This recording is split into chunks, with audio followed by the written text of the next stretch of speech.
गीता 18 के श्लोक नंबर 62 में भगवान स्वयं कह रहे हैं कि अर्जुन उस परमेश्वर की शरण में जा जिसकी कृपा से परम शांति व शाश्वत स्थान अर्थात सतलोक को प्राप्त होगा। वो परमेश्वर कौन है, कहां है, कैसा है, जानने के लिए कृपया अवश्य सुनिए जगत गुरु तत्वदर्शी संत रामपाल जी महाराज के अमृत वचन।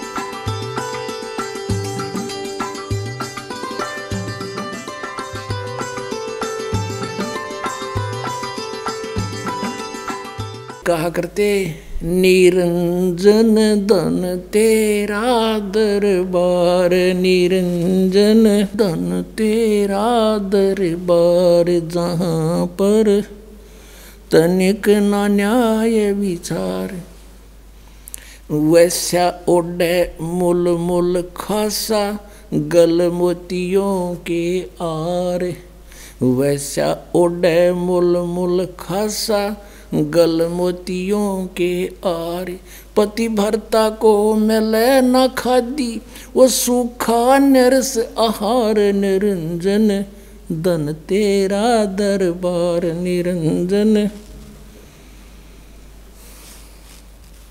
जहाँ पर तनिक न न्याय विचार, पाखंडी की पूजा जग में संत को कहें लबाड़े, पाखंडी की पूजा जग में संत को कहें लबाड़, अज्ञानी को परम विवेकी ज्ञानी को मूढ़ गंवार, निरंजन धन तेरा दरबार, जहाँ पर तनिक न न्याय विचार,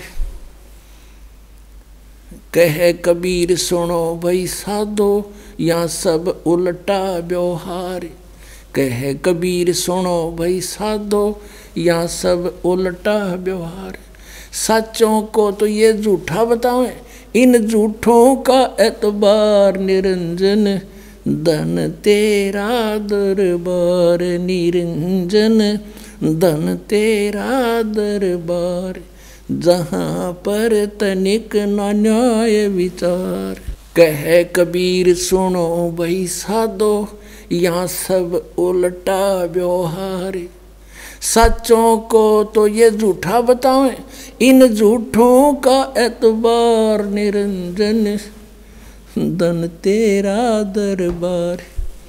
परमात्मा जब वो बकवाद करने लगते ना, झूठा है, कपटी है, ये क्या जाने सदग्रंथों के बारे में, क्या जाने वेद और गीता और पुराणों के बारे में, क्योंकि ये अशिक्षित है। और वो मंडलेश्वर विद्वान थे, हैं कचकोल कढ़ा के वो तो उस तरह फिरवा के 20 तिलक ला के गले में माला पैर के नो दिखा बड़ा महात्मा पड़ा है भाई। इस बाह्य आडंबर से संत और असंत की पहचान नहीं होती, संत की पहचान ज्ञान से होती है। अब क्या कहा करते परमात्मा, कंठी माला सुमरणी पैरे से क्या हो, ऊपर ढूंढा साध का तन अंदर रख्या खो। अंदर तो कख भी ज्ञान नहीं, ऊपर महात्मा बना दिखा, लंबी चोटी रख कर बड़े बड़े माला पैर के तिलक 20 लगा के ने सोचा बड़ा पहुंचा हुआ है, और संस्कृत बोले। एक भाषा से विद्वान नहीं होता, अध्यात्म ज्ञान और तत्व ज्ञान से विद्वान होता है। अब आपको दिखाते हैं कि गीता ज्ञानदाता कहता है कि मेरी उत्पत्ति को ये काल है जो निरंजन ब्रह्म श्री कृष्ण जी में बोल रहा है, ये देवता नहीं जानते क्योंकि मुझसे उत्पन्न हुए। देखिएगा श्रीमद् भगवत गीता, ये जय दयाल गोविंद का इसके अनुवादक है। अध्याय नंबर 10 का श्लोक नंबर 2 दिखाते हैं आपको, ये देखिएगा। अध्याय नंबर 10 और ये मंत्र नंबर 2। इसमें क्या कहा कि मेरी उत्पत्ति को, इससे सिद्ध है गीता ज्ञान दाता ब्रह्म काल की उत्पत्ति तो हुई है, जन्म तो हुआ है। न देवता लोग जानते हैं और न महर्षि जन जानते हैं, क्योंकि मैं सब प्रकार से देवताओं का और महर्षियों का आदि कारण हूँ, यानी मुझसे ही इनकी उत्पत्ति हुई है। अपने आत्माओं परमात्मा ने 600 वर्ष पहले कहा था, गुण तीनों की भक्ति में ये भूल पड़ो संसारे, कहे कबीर निज नाम बिना कैसे उतरो पारे। 3 देव की जो करते भक्ति, उनकी कदे ना होवे मुक्ति। उस समय तो परमात्मा का इतना जबरदस्त विरोध करवा दिया था इन अज्ञानियों ने कि मारो मारो, यो ब्रह्मा विष्णु महेश को पूजा के योग नहीं बता रहा है। अपने आत्माओं आज हमारे सदग्रंथ वही गवाही दे रहे हैं। पवित्र श्रीमद् भगवत गीता अध्याय नंबर 7 के श्लोक 12 से लेकर 15 में, 20 से लेकर 23 में, इन श्लोकों में कति कंसेप्ट क्लियर हो रहा है। आपको दिखाते हैं। आपको सबसे पहले तो ये कंसेप्ट क्लियर करते हैं कि 3 गुण क्या है। पुणात्माओं, ये अमर कथा है। ये तो हमने कदे सपने में भी सुनने ना मिल रहा हो, जदाता दया ना करते युग हमारे पास आन देता ही समर्थ ज्ञान को। ने जय गणेश देवा, माता थारी पार्वती, पिता माँ देवा, ये रटवाएं जानते हमारे पे। और किता इधर उधर को तीर्थ व्रता पर घुमाते रहते, जबकि श्रीमद् भगवत गीता में कितना तीर्थ जान का प्रावधान नहीं है। तो हम शास्त्र भी गीता का मनमान आचरण करते हैं तो हमें हानि होगी। गीता जी अध्याय नंबर 16 के श्लोक नंबर 23 में स्पष्ट किया है। तो पहले हम करते हैं कि तीनों गुण क्या है। ये देखिएगा मार्कंडेय पुराण, ये मार्कंडेय पुराण और गीता प्रेस गोरखपुर से प्रकाशित है। ये मार्कंडेय पुराण ये कहाँ से छपी है ये देखिएगा। प्रकाशक एवं मुद्रक हैं गीता प्रेस गोरखपुर, गोविंद भवन कार्यालय कोलकाता का संस्थान। ये इनके फैक्स और फोन नंबर। इसके 123 पृष्ठ पर हम आते हैं। तो ये देखिएगा 122 पृष्ठ पे मार्कंडेय, संक्षिप्त मार्कंडेय पुराण, और यहाँ है मार्कंडेय जी बोले मुने। ये मार्कंडेय जी का प्रकरण चल रहा है, ये समझ लो। अब हम 123 पृष्ठ पे के सामने आ जाते हैं, घनी दूर नहीं जाते, यहाँ जाओ 123 पृष्ठ पे। इस तरह स्वयंभू परमात्मा की 3 अवस्थाएं होती हैं। रजगुण प्रधान ब्रह्मा, तमगुण प्रधान रुद्र, सतगुण प्रधान विश्वपालक विष्णु है। ये ही 3 देवता हैं और ये ही 3 गुण हैं। अब कोई कच्ची बात नहीं रही, कति स्पष्ट हो गया कि रजगुण ब्रह्मा, सतगुण विष्णु, तमगुण शिव जी, यही 3 गुण कहलाते हैं और यही 3 देवता हैं। फिर भी हम और कंसेप्ट कति क्लियर कराएंगे। ये देखिएगा, ये है मुंबई से प्रकाशित एक देवी भागवत, यानी श्री देवी मद देवी भागवत देवी पुराण।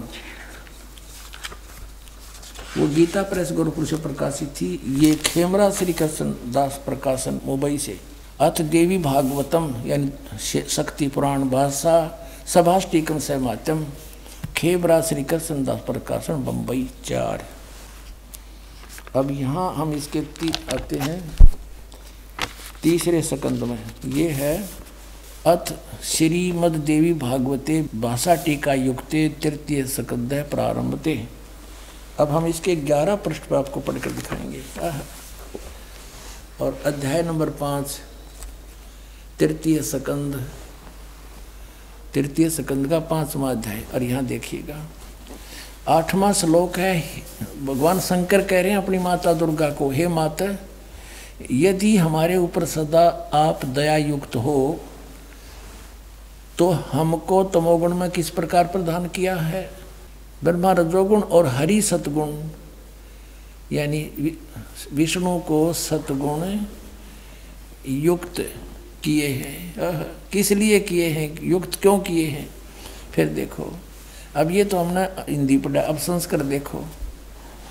यदि दया धर्मना न सदा अंबिके, यदि दया धर्मना, यदि आप हमारे ऊपर सदा दयालु हो, अंबिके सदा अंबिके कथम अहम विहिता च, शंकर जी कहते हैं क्यों मैं बना दिया, कैसे, किस लिए? तमोगुण है।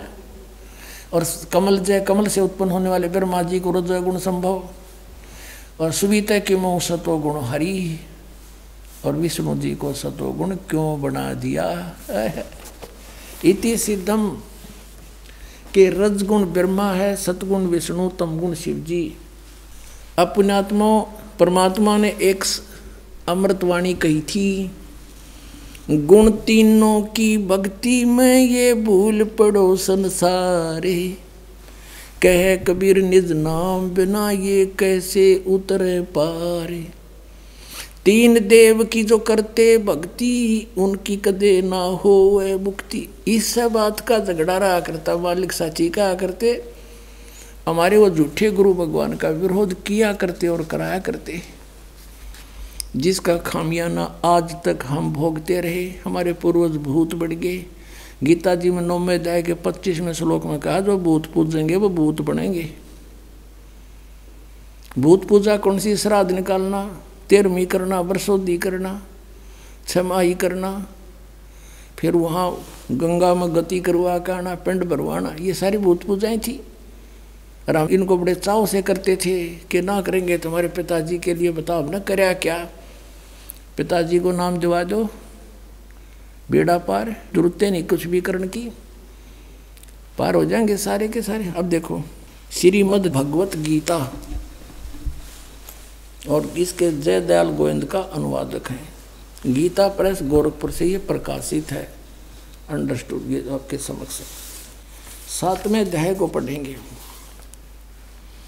इस 7वें अध्याय में शुरू में ही इस काल भगवान ने कति साफ कह दिया। 7वां अध्याय प्रारंभ, हे प्रथम मंत्र में कहा है कि हे पार्थ, अनन्य प्रेम से मुझ में आसक्त चित्त तथा अनन्य भाव से मेरे प्राण होकर योग में लगा हुआ, भक्ति में लगा हुआ, जिस प्रकार से संपूर्ण विभूति बल युक्त, यानी समग्र पूर्ण रूप से इसका अर्थ है सबके आत्म रूप मुझको संशय रहित जानेगा, उसको सुने। कि ईब मैं ऐसा ज्ञान बताऊंगा जो तू मुझे अच्छी तरह समझ जाएगा मैं कौन हूं। और फिर दूसरे मंत्र में कहा है 7वें अध्याय के दूसरे श्लोक में कि मैं तेरे लिए इस विज्ञान सहित तत्व ज्ञान को, इस ज्ञान को पूर्णतः कहूँगा, और जिसको जानकर संसार में फिर कुछ भी जानने योग्य शेष नहीं रह जाता। कमाल कर दिया कति। अब देखो, अब हम इसी के 12वें श्लोक से शुरू करेंगे, 7वें अध्याय के 12वें श्लोक से। अब यहाँ से यहाँ कहता है गीता ज्ञानदाता और भी जो सतगुण से उत्पन्न होने वाले भाव हैं, सतगुण से सतीथि, रजगुण से उत्पत्ति, तमोगुण से संहार, तो सतगुण से होने वाले भाव हैं, और जो रजोगुण तथा तमोगुण से होने वाले भाव हैं, उन सब को तो मुझसे ही होने वाले हैं ऐसा जान, परंतु वास्तव में उनमें ये मैं और वे मुझ में नहीं है। अब इसने स्पष्ट किया है, जैसे आपने श्री शिव पुराण में पढ़ा 9वें अध्याय के लास्ट में 110 पृष्ठ पर, गीता प्रेस गोरखपुर से प्रकाशित में, कि इस प्रकार तीनों देवताओं में गुण है परंतु शिव गुणातीत माना गया। ये काल कह रहा है, गीता बोल रहा है वो, कि मैं उनमें नहीं हूँ और ये तीनों देवताओं में गुण हैं। अब देखो 13वें में, गुणों के कार्य रूप सात्विक, राजस और तामस, इन 3 प्रकार के भावों से ये सारा संसार प्राणी समुदाय मोहित हो रहा है। इन तीनों गुणों से परे, यानी ब्रह्मा विष्णु महेश से अलग जो मैं हूँ, काल ब्रह्म मुझ अविनाशी को नहीं जानता। इन तीनों देवताओं तो ऊपर मुझे नहीं जानते, ये इन्हीं की पूजा करते रहते हैं। अब 14वें श्लोक में 7वें अध्याय के इसमें क्या कहा है, क्योंकि यह अलौकिक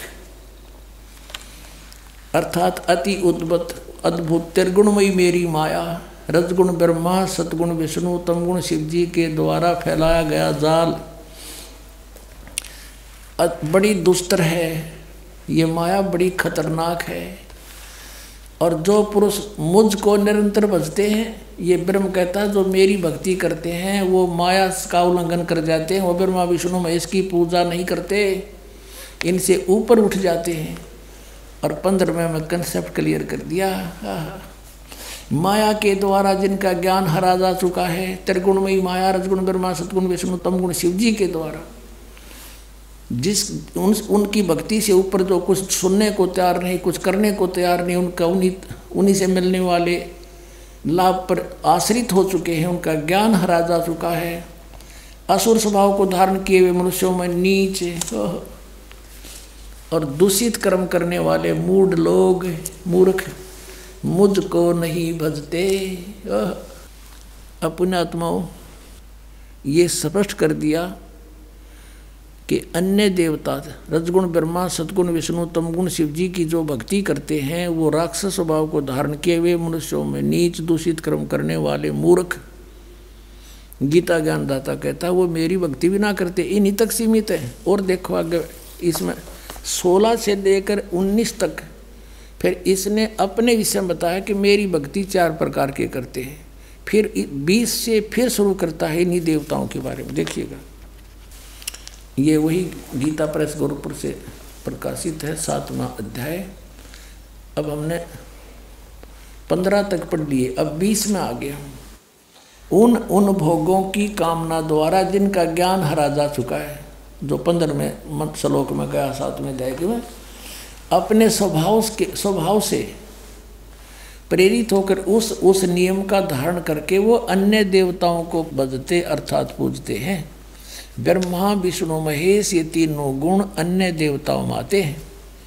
अब यहाँ देखो 21वें का 7वें अध्याय का 21वां श्लोक, जो सकाम भक्त जिस देवता के स्वरूप को श्रद्धा से पूजना चाहता है, उस भगत की श्रद्धा को मैं उसी देवता के प्रति स्थिर करता हूँ।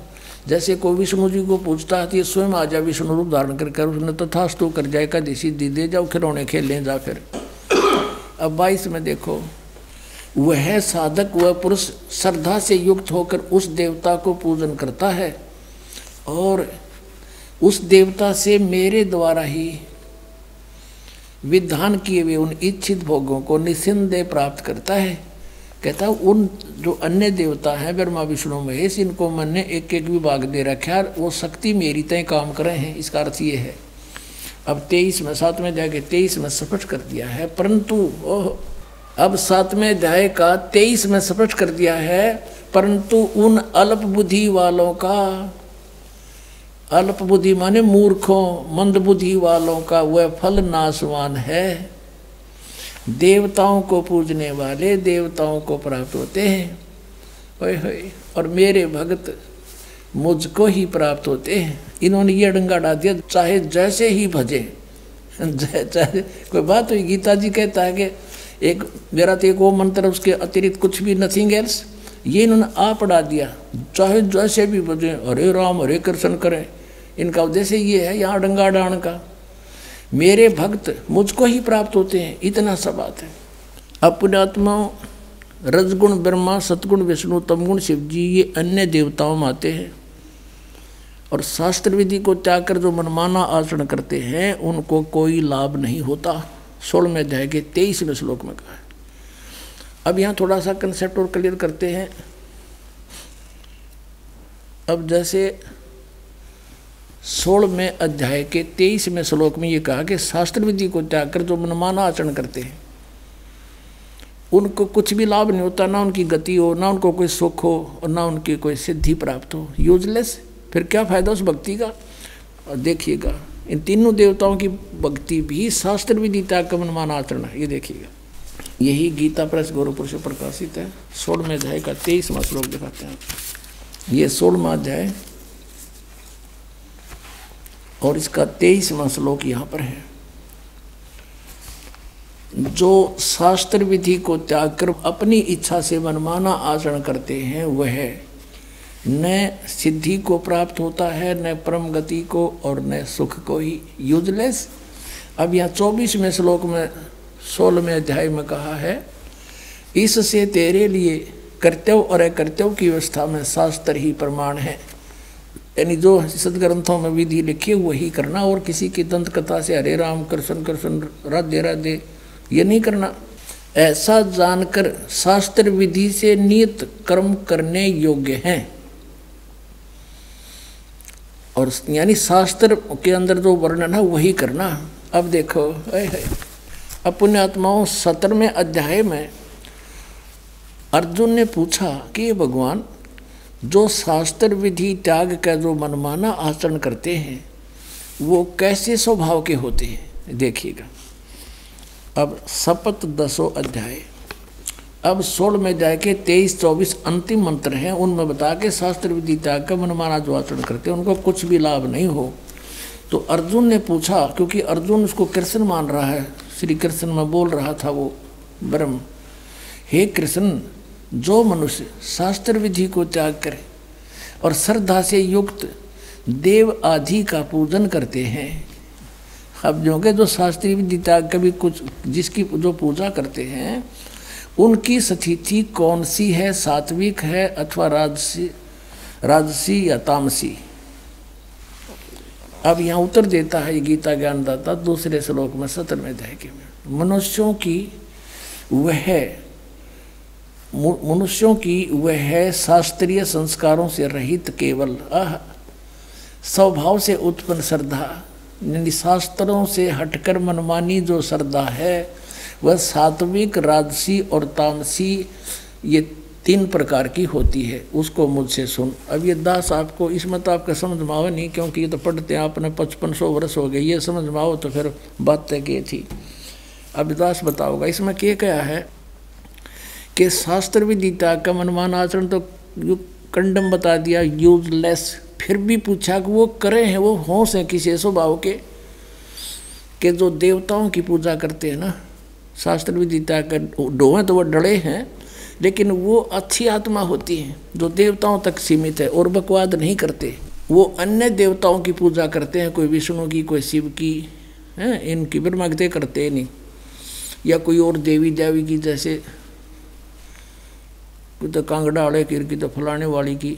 कहते है तो यूजलेस, पर इनका स्वभाव है अच्छी आत्मा तो देवताओं की पूजा करते हैं, और जो दूसरे हैं वो जंतर मंत्र करने वाले, ये भूत प्रेत की दाढ़े धूड़े लानी है, ये तामसी वृत्ति के लोग होते हैं। ये बकवादी भैरव भूत ने पूजे हैं, दारू पीऊँ और मांस खाओ को वो भैरव बोलूँ हूँ, जो बोतल चढ़ा दो, पीओ बोतल खाओ, मांस निकम्मे और बर्बाद करें। कहने का भाव ये है कि हैं तो ये शास्त्र विधि त्याग का मनमाना आचरण यूजलेस, पर इनका स्वभाव अलग अलग होता है, क्योंकि इनको ज्ञान नहीं होता, तत्वदर्शी संत नहीं मिलता, तब तक ये रास्ता बदल नहीं सकते। फिर बताया कि जो देवताओं की पूजा करते हैं शास्त्र विधि त्याग के, है तो यूजलेस, लेकिन वो सात्विक व्यक्ति के होते, अच्छी आत्मा होती है, और जब उनको जो है ज्ञान हो जाएगा तब वो अपना रास्ता चेंज कर सकते हैं, और जो तामसी व्यक्ति के हैं वो नहीं जल्दी से समझते। अब यहाँ गीता जी अध्याय नंबर 7 के श्लोक नंबर 12 से 15 में क्या कहा है, तीनों गुणों के पुजारी, अन्य देवता में आते तीनों गुण, रजगुण ब्रह्मा, सतगुण विष्णु, तम गुण शिव जी। राक्षस स्वभाव को धारण किए मनुष्यों में नीच दूषित कर्म करने वाले गीता ज्ञानदाता कहता मुझे भी ना बजते ये, और फिर कहता मेरी भक्ति 4 प्रकार के करते हैं, आरथ, अर्थार्थी, जिज्ञासु और ज्ञानी। परमेश्वर कबीर जी ने कहा था, गुण तीनों की भक्ति में ये भूल पड़ो संसारे, कहे कबीर निज नाम बिना कैसे उतरो पार। निज नाम ये सतनाम है 2 अक्षर का, और सार नाम वो अलग है, आदि नाम जिसे कहते हैं, तीन देव की जो करते भक्ति, उनकी कदे ना होवे मुक्ति। और वही हमारी गीता जी कह रही है कि शास्त्र विधि को त्याग कर जो मनमाना आचरण करते हैं, यूजलेस, ना उनकी परम गति हो, ना उनको सिद्धि प्राप्ति हो, ना कोई सुख हो, फिर किस लिए डलेड हो रहे हो। अब इनको राक्षस स्वभाव को धारण किया हुआ मनुष्यों में नीच कैसे कहा, मूर्खे। जैसे तमगुण शिव की भक्ति की थी रावण ने, कैसा जुल्म किया, एक पराई स्त्री को उठा लिया और फिर कैसा जुल्म करना चाहा, शराब पीवे, मांस खावे, राक्षस कहलाया। और फिर एक भस्मागिरी नाम का तपस्वी था, श्री शिव का पुजारी, तमोगुण शंकर का पुजारी, उसी के द्वार के सामने, गेट के सामने ऊपर न सिर नीचे न पैर करके सिरासन पर 12 वर्ष तक खड़ा रहा। और भगवान, एक दिन पार्वती ने कहा कि हे भगवान, आप तो महेश्वर हो, आप क्या नहीं कर सकते, आपका बच्चा क्या मांगता है, इसको दे दो वरदान जो मांगता है। इस बात से भगवान शिव ने कहा कि बोल भाई क्या मांगता है, बता दे। क्या उसने, भस्मागिरी ने कहा कि ऐसे नहीं भगवान, वचनबद्ध हो जाओ। भगवान शिव ने सोचा कि मांगेगा, एक सिद्धि मांग लेगा, दे दूंगा। कहा ठीक है तथास्तु, वचनबद्ध हो गया, खड़ा हो गया तुरंत और कहने लग गया आप अपना ये भस्म कड़ा दे दो। भगवान शिव ने एक भस्म कड़ा हाथ में पहन रखा था और उसमें ऐसी शक्ति थी कि किसी के सिर पे रख के यूं कर दे, सिर की तरफ के भस्म, वो भस्म कर देता था, उसको मार डालता था, जला देता था। भगवान शिव ने सोचा भस्म कड़ा मांगा है, कोई बात नहीं, साधु है, जंगल में रहता है, राक्षसों से बचाव के लिए मांगता होगा। दे दिया कार्ड निकाल के, और ज्यों ही उसके हाथ में वो कड़ा आया, वो तमोगुण पुजारी उसी समय आंख बदल गया और कहने लगा शिव जी होले होशियार, अब यह तेरी साथ से तुझे मारूंगा, पार्वती को पत्नी बनाऊंगा मैं, इसी उद्देश्य से ये भक्ति कर रहा था तेरी। देखो हम शिव जी ने अंतर्यामी कहा करते, अजरो अमर अविनाशी कहा करते थे, और इस डर से भगवान शिव भाग लिए। आगे आगे भगवान, पाछे पाछे पुजारी, जा खखाट उठा।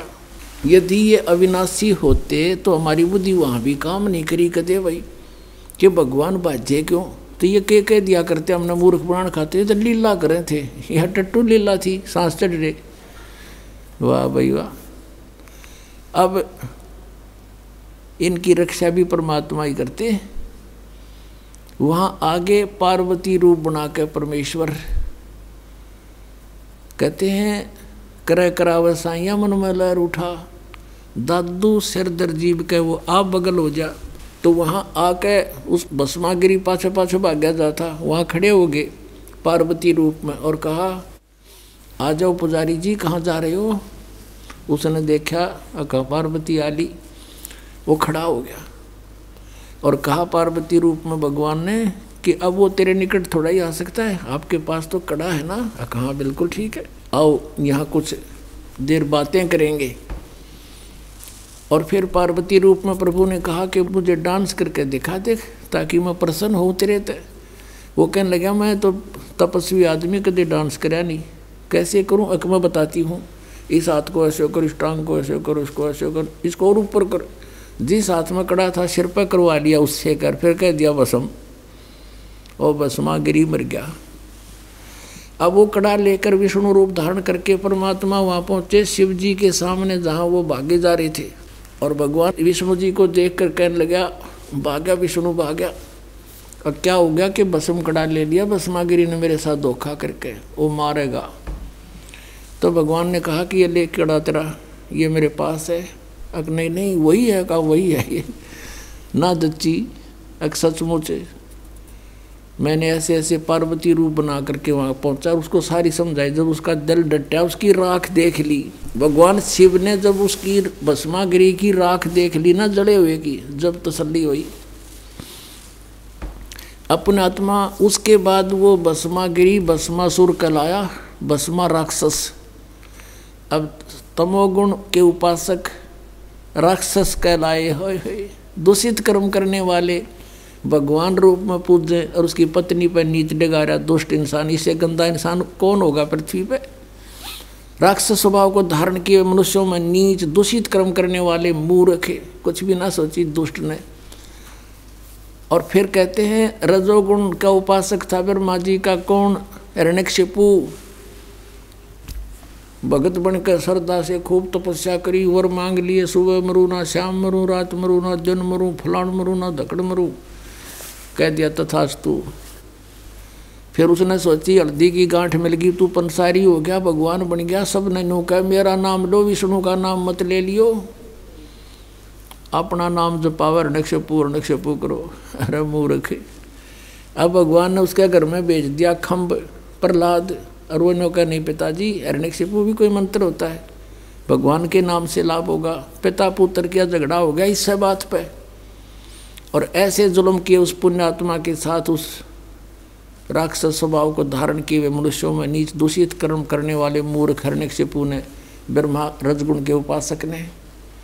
अब यहाँ कहते हैं, अब क्या बताते हैं, सूक्ष्म वेद में कहा परमात्मा ने कि हिरण्याकुश छाती तोड़वाई और ब्राह्मण बाणा और कर्म कसाई। वो तो ब्राह्मण भगत को आवे हैं, भगत का तो बाणा उसका हैं, और कर्म इसे कसाई कैसे अपने मासूम बच्चे को मारने के लिए ना जाने कितने ओछे हथकंडे अपनाए। हिरण्यकशिपु छाती तोड़वाई और ब्राह्मण बाणा कर्म कसाई, रजोगुण का उपासक था, राक्षस कहलाया हिरण्यकशिपु। अब एक बार हरिद्वार के अंदर अर्की पैड़ी पे कुंभ के मेले का सूत सज गया। वहाँ पर एक पर भी लगगी। इनके अपने अपने हिसाब से बनाई हुई मनमाना आचरण है, ये शास्त्र विधि को त्याग के।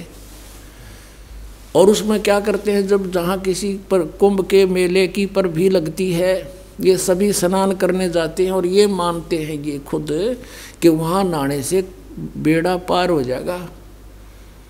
उनका बेड़ा पार तो यानी बेड़ा गर्क जरूर हो गया। अब सुनाता हूँ। अब ये वहाँ कुंभ के मेले पर स्नान करने जब जाते हैं तो अपने अपने ग्रुप में इकट्ठे हो जाते हैं। गिरी अलग, पुरी अलग, सन्यासी न्यारे, नागा अलग, नाथ न्यारे, कनपाड़े न्यारे, बिना कनपाड़े अलग से। और वैष्णु के उपासक वो वैष्णु न्यारे, विष्णु के उपासक, तमोगुण सतोगुण के उपासक। तो वहाँ सब अपने अपने ग्रुप में इकट्ठे हो जाते हैं। जब स्नान का समय आता है सभी प्रस्थान कर देते हैं अपने मुखिया के पीछे पीछे। तो सबसे पहले नागा चले गए, पहुँच गए अर्की पैड़ी पे ऊपर भी कल्याण करवाने के लिए, नहाने के लिए। पीछे से वैष्णु आगे, विष्णु जी के उपासक, सतोगुण के उपासक। और नागा थे वो बिल्कुल नंगे रहते हैं, नेक्ड, वो तमोगुण के उपासक शिव जी के। पीछे से विष्णु उपासकों ने, सतोगुण के उपासकों ने कहा कि ए नागाओ, हम सर्वश्रेष्ठ हैं, हम प्रथम स्नान करेंगे, तुम बाहर आ जाओ, पहले नहीं नहाओगे तुम। अब वो नागाओं ने कहा कि हम सर्वश्रेष्ठ हैं, हम त्यागी और वैरागी हैं, हम कोई कपड़ा भी नहीं रखते तन पर, हम सबसे प्रथम नहाएंगे, हम सर्वश्रेष्ठ हैं।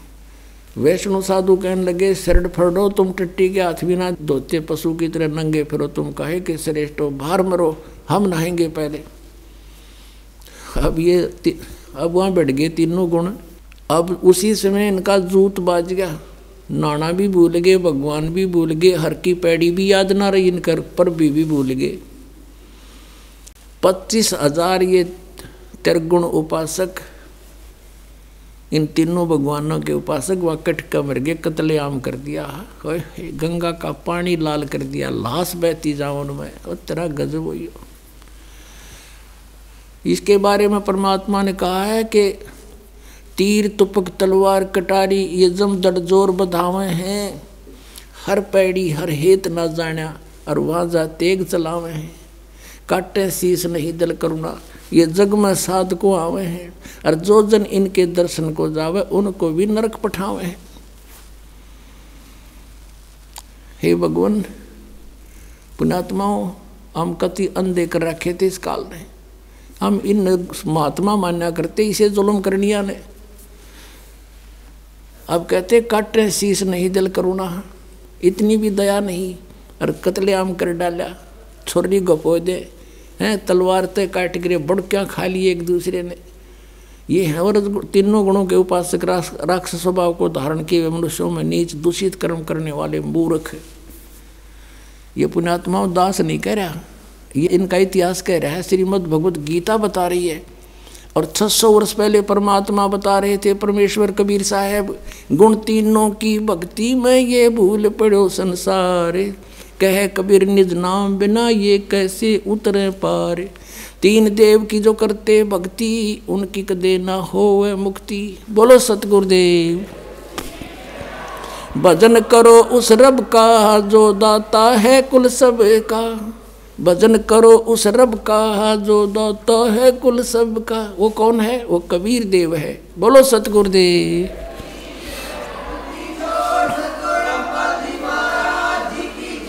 सत साहिब। परम पिता परमात्मा पूर्ण ब्रह्म, सारी सृष्टि के रचनहार, परम अक्षर ब्रह्म, ये पूर्ण परमात्मा कबीर देव जी हैं। ये वही भगवान है, ये वही परमात्मा है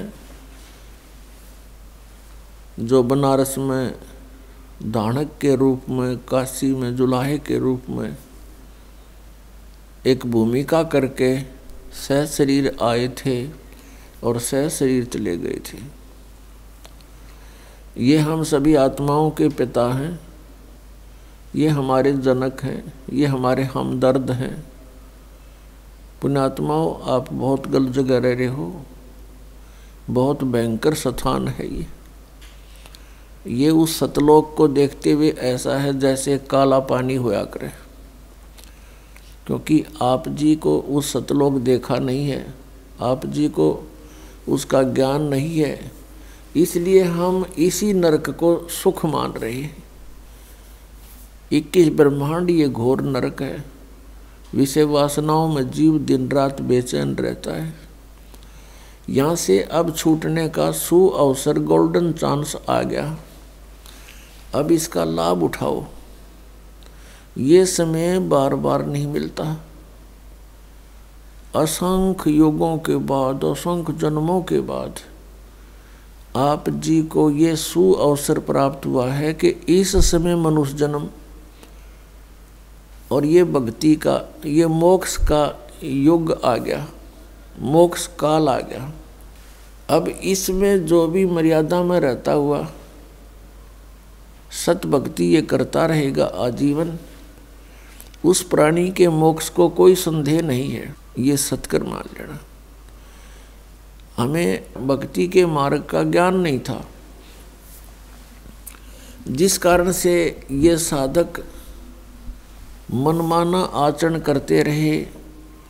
कोई खड़ा होकर तपस्या करता था, कोई धोने लगा करके चारों तरफ अग्नि जला करके ऐसे तपस्याएं करते थे, पैर सूज जाते थे, खड़े खड़े सोजिश आ जाती थी, जख्म हो जाते थे।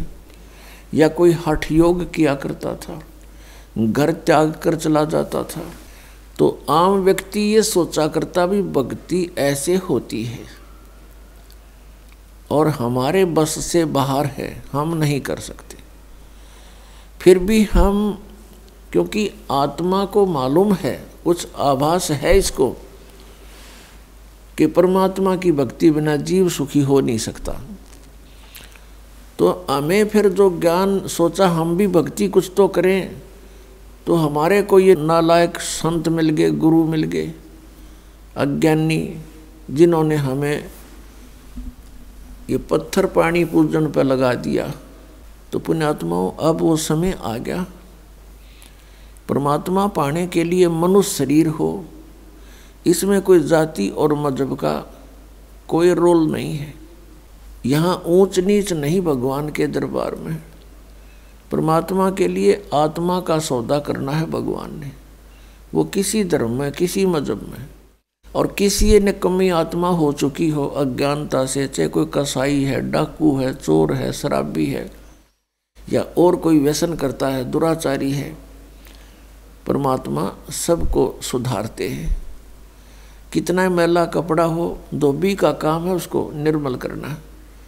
तो सत्संग एक ऐसा स्थान है, यहाँ पर किसी भी प्रकार का कोई भी प्राणी आ सकता है और यहाँ आएगा, क्योंकि ये तो एक धोबी घाट है, आत्मा को धोने का एक यही स्थान है। तो हमने किसी भी विकारी को, किसी प्रकार का कोई व्यसन करता है, दुराचारी है, या कोई चोर डाकू ठग है, उसके प्रति हमने हेट नहीं करनी। ये नहीं सोचना कि यहाँ ऐसा व्यक्ति क्यों आ रहा है, यहाँ नहीं आवेगा तो वो सुधरेगा कैसे, उसको अपने कर्मों का पता कैसे चलेगा कि तू ऐसे जुल्म कर रहा है, इसका क्या फल होगा। तो पुण्यात्माओं, परमात्मा के पाने के लिए मनुष्य शरीर हो और चाहे किसी प्रकार का भी है, चाहे अष्टावक्र जैसा शरीर है, 8 जगह से उसमें मोड़ आगे हों, पांगा, टेढ़ा, काना, अंधा, तो वो सभी परमात्मा पा सकते हैं, क्योंकि वो अंग भंग जितने हुए हैं वो उसके पिछले पूर्व जन्म के पापों से। चाहे कोढ़ी, रोगी, किसी प्रकार का उसको दुख है, परमात्मा की भक्ति कर सकता है और परमात्मा पा सकता है। और धीरे धीरे उसके जो कष्ट है, रोग है, कोढ़ है, किसी प्रकार का भी कोई और आपत्ति है, इस भगवान की भक्ति से वो भी ठीक हो जाते हैं। तो पुण्यात्माओं, हम परमात्मा पा सकते हैं। अब वो गोल्डन चांस है, इसको स्वर्ण युग बोलते हैं, गोल्डन युग, और वो आपको मिल गया। धन है आपकी किस्मत, धन्य है आपके माता पिता जिनसे आपका जन्म हुआ। पुण्यात्माओं, ये कोई बालकों का बनाया हुआ विधान नहीं, कोई बच्चों का बताया हुआ ज्ञान नहीं, ये कोई डूम बाट के गीत नहीं, ये स्वयं परमेश्वर के द्वारा दिया हुआ ज्ञान जो दास आपको सुनाता है। और ये 100% सत्य है। हम बालक हैं, हम कब इसको सत्य मानेंगे, हमारी बुद्धि कब इसने ग्रहण करेगी, वो समय आने पर होगा। एक छोटा सा बच्चा होता है और वो उठाकर किसी वस्तु को और ये पूछता है, पिताजी ये क्या है। एक पेन उठा लेता है, वो पूछता है क्या है। किसी से भी बड़े भाई से, पिता से, माता से, वो कहता है बेटा पेन है। वो कहता है पेन है, पेन है। तो वो ये उसकी बुद्धि अभी ये स्वीकार करने योग्य नहीं है कि ये क्या चीज़ है, और उसमें उसको अविश्वास भी नहीं है कि मेरा पिता या भाई बहन ये जो बोल रहा है वो गलत होगा। तो उसको करता करता वहीं रखकर और खेल में लग जाता है। तो ये ऐसा ज्ञान है कि 1-2 वर्ष में तक आपकी मिटेगी।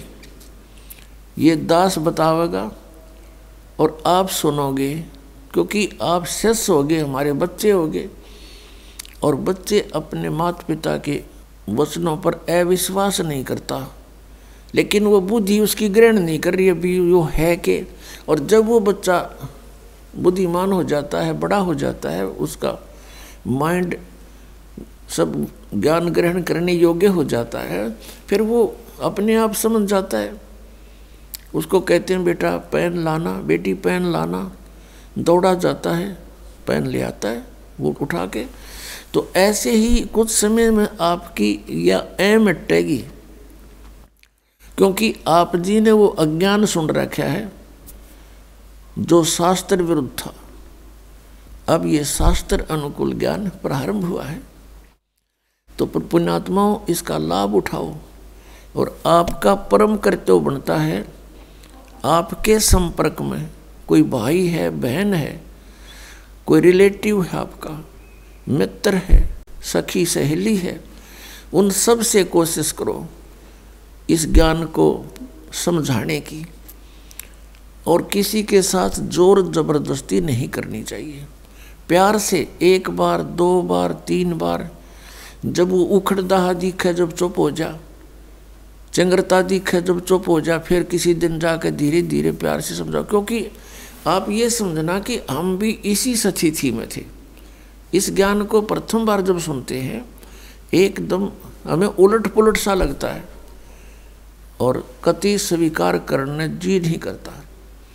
एक भक्त ने जब ये प्रथम बार ज्ञान सुना, किसी भगत के यहाँ हम सत्संग कर रहे थे, गांव गांव में नगर नगर में जाते थे, तो वो उसका मित्र आया हुआ था सह परिवार। वो बाद में हम बैठ के थोड़ी सी संगत होती है, तो वो कहने लगा, महाराज आपकी बातों में मुझे कति अविश्वास है और मेरा उल्टी पड़न होगी जब आपने न्यू कहा ब्रह्मा विष्णु महेश नासवान है।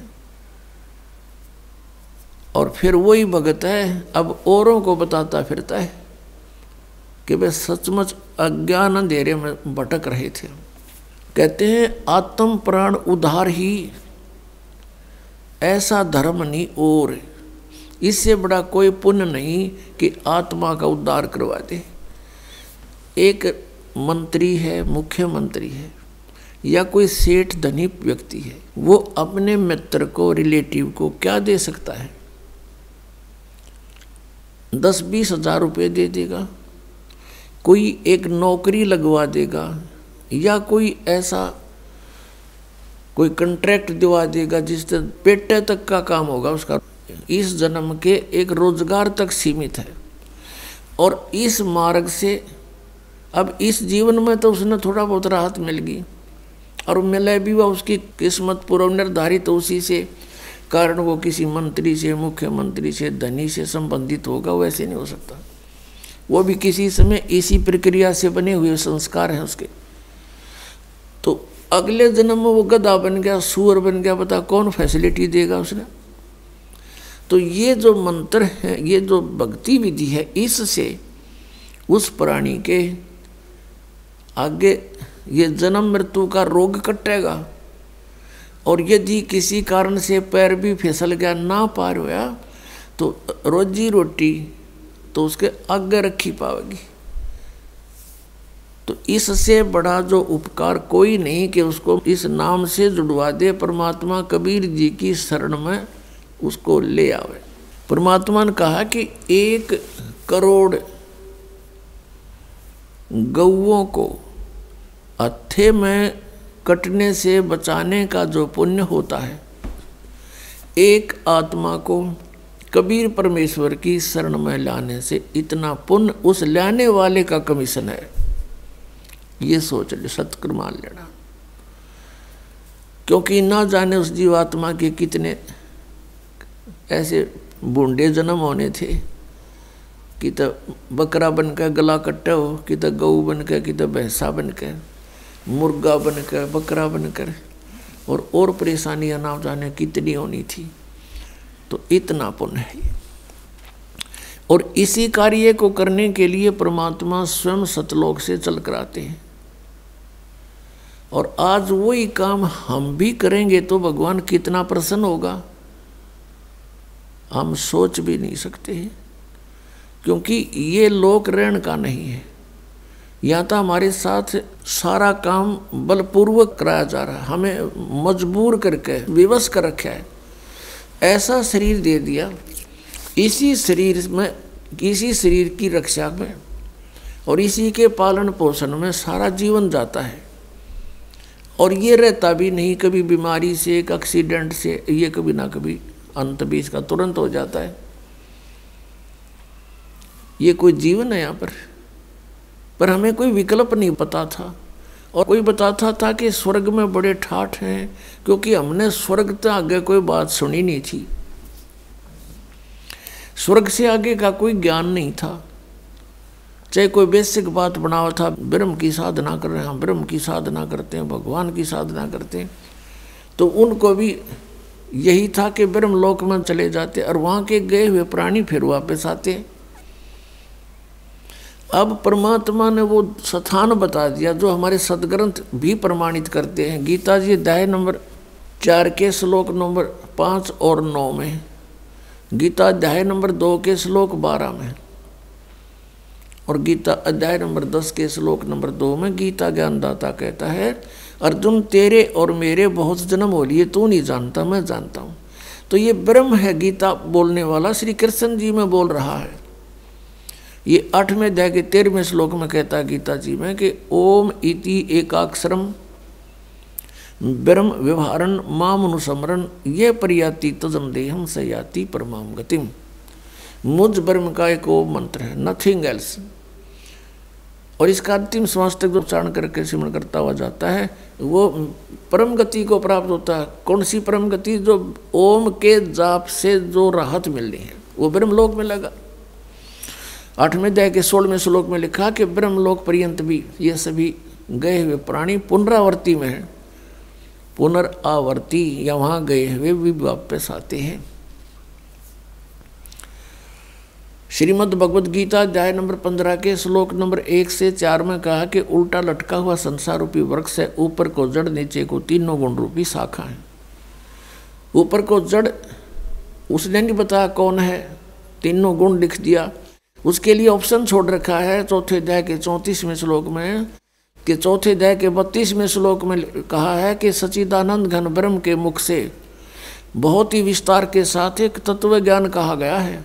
उसमें सभी धार्मिक अनुष्ठानों की जानकारी डिटेल के साथ कही गई है, वो तत्व ज्ञान है। 4थे अध्याय के 34वें श्लोक में कहा कि अर्जुन उस तत्व ज्ञान को तत्वदर्शी संत बताते हैं, उनसे सुन, उनको दंडवत प्रणाम कर प्यार से नम्रता से पूछो।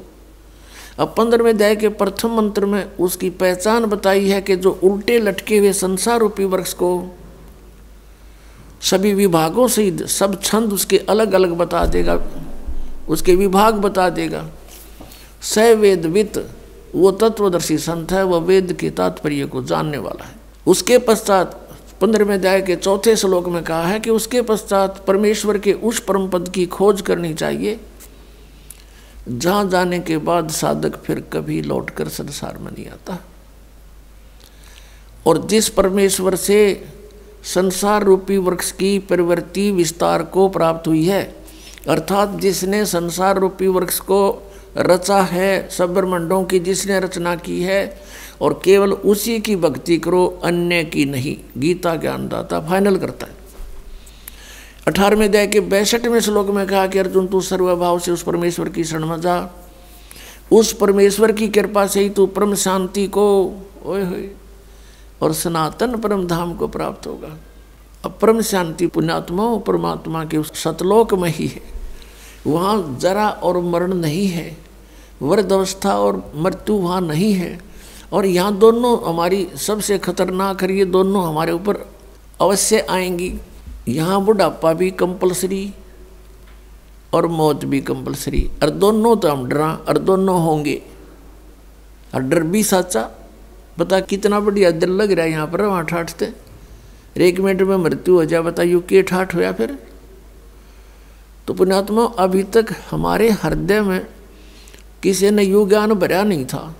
जब यू ज्ञान भर जाएगा, हम तो वही हैं जो हमारे पूर्वजों को, बूढ़े बुजुर्गों को, ये नकली गुरु, उन्होंने ये ज्ञान दिया था कि जो आर्यते करोतते गर्दन कटवा लो शीघ्र स्वर्ग चला जाता है, और उसकी फीस दर दी थी गढ़िए, वह फीस दे देगा भी, और गर्दन कटवाना भी शुरू कर दिया था, किसी प्रकार स्वर्ग प्राप्ति हो जाए। और स्वर्ग तो एक अन्य का भी कोई नहीं, अरे भी उसी आत्मा को वही हो तुम।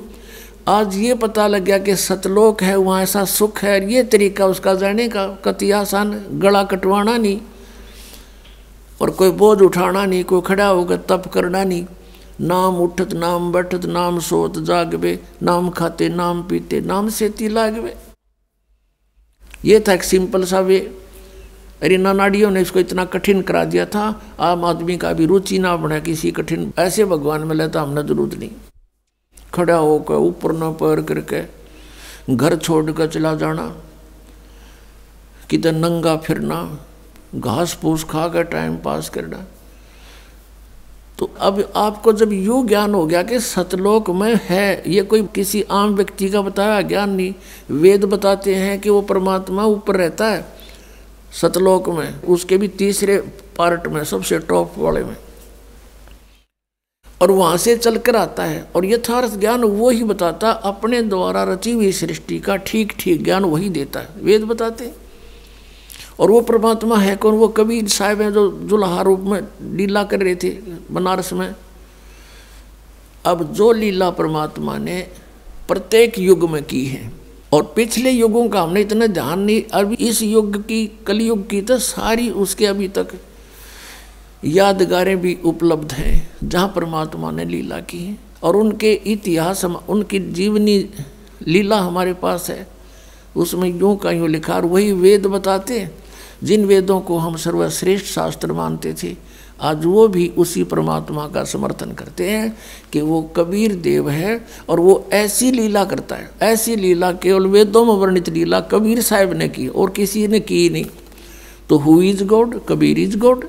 हमने सबसे पहले ये पहचान होनी चाहिए कि परमात्मा कौन है और उसके पाने का वे कौन सा है, तरीका कौन सा है, बस फाइनल। फिर बातें खत्म होगी, फिर तो मर्यादा में रहना है, बकवाद करनी नहीं। बकवाद भगवान को नहीं भाती। और अपनी भक्ति करें, प्यार से रहे सबके साथ, किसी द्वेष राग नहीं करे। तो प्रसंग जो चल रहा था कि हमें अब ये किसी बालक का बताया हुआ ज्ञान नहीं, स्वयं परमात्मा का बताया हुआ ज्ञान है कि वहाँ सतलोक है। और फिर उन महापुरुषों को जिनको परमात्मा ने गवाह बना के छोड़ा, वो दिखा करके, प्रत्यक्ष दृष्टा बना करके, साक्षी बना करके वापस छोड़ा। अब उन्होंने ये साक्ष्य दिया है, ये गवाही दी है कि सतलोक है, वहाँ सदा युवा रहते हैं और वहाँ पर सब कभी मृत्यु नहीं होती, किसी चीज़ का अभाव नहीं। हमारा शरीर वहाँ ऐसा है जिसमें कोई बीपी आई हो ना, लो हो ना, कोई रोग लगे। और पुण्यात्माओं, जब आदमी बिल्कुल रोग रहित होता है, उसकी इतनी प्रसन्न रहता है उसकी आत्मा, पूछो मत। और वहाँ तो परमात्मा के दर्शन हर समय होते हैं। अब एक स्वाभाविक बात है, आप किसी एसी रूम में बैठे हो, एयर कंडीशनड रूम में, तो वह अपने आप आपको बहुत अच्छा वातावरण महसूस हो रहा है, और उससे बाहर निकल कर आ जाओ आंगन में, जड़ जा टटरा 2 मिनट में, तो वो ये अंतर है। ऐसा ही ये तो समझो वो जलता हुआ स्थान है और सतलोक में एसी लगा हुआ स्थान समझ लो। तो अब हमें ये ज्ञान होएगा कि हम वहाँ जाने से सदा के लिए सुखी होंगे। तो आपको इतना तो ज्ञान है कि मृत्यु तो होगी आपकी, इसने तो कोई ना भी करनी है को नहीं, कहाँ होएगी। और फिर परमात्मा ने विधान बताया है कि जहाँ आशा तहाँ बासा हुई, लेकिन भक्ति अवश्य हो। केवल सुख की आस लगाए रहे, भक्ति बनी नहीं तो भी कोई उसका लाभ नहीं होगा। ये भक्ति करते रहो, ये मंत्र जाप करते रहो, कुछ भी नहीं घनी बात। एक माला प्रथम मंत्र की जी ला के कर ले, चाहे 4 बार में कर ले, इसमें स्पीड नहीं खींचे, प्यार ते करे। जैसे प्रथम मंत्र आपको दिया है, उसका जो भी अक्षर बोले नो ध्यान रहे मैं के बोलूँ हूँ, ये जाप होगा आपका। इसको सुरत और शब्द अभ्यास बोलते हैं। कहते हैं कि जो शब्द मैं बोल रहा हूँ उस पर सुरत लगे, नो पता हो मैं के मंत्र जाप कर रहा हूँ। चाहे एक बार में आपसे 10 मंत्र हों पहले वाले, तो 10 से करके बंद कर दो। ये मन न कह दे बकवाद कर ले तो घूम कित और सोच ले, कितनी सोचेगा। जब ये फिर शर्मिंदा होगा इसने फिर ला ली। एक रूम स्पीड खींचोगे कि 108 से करने हैं, फटाफट फटाफट कर दे, ये कोई मंत्र नहीं होता। परमात्मा कहते माला तो कर में फिरे और जीव फिरे मुख माही, और मन तो तेरा कहीं और घूम रहा, ये तो सुमड़ना ही।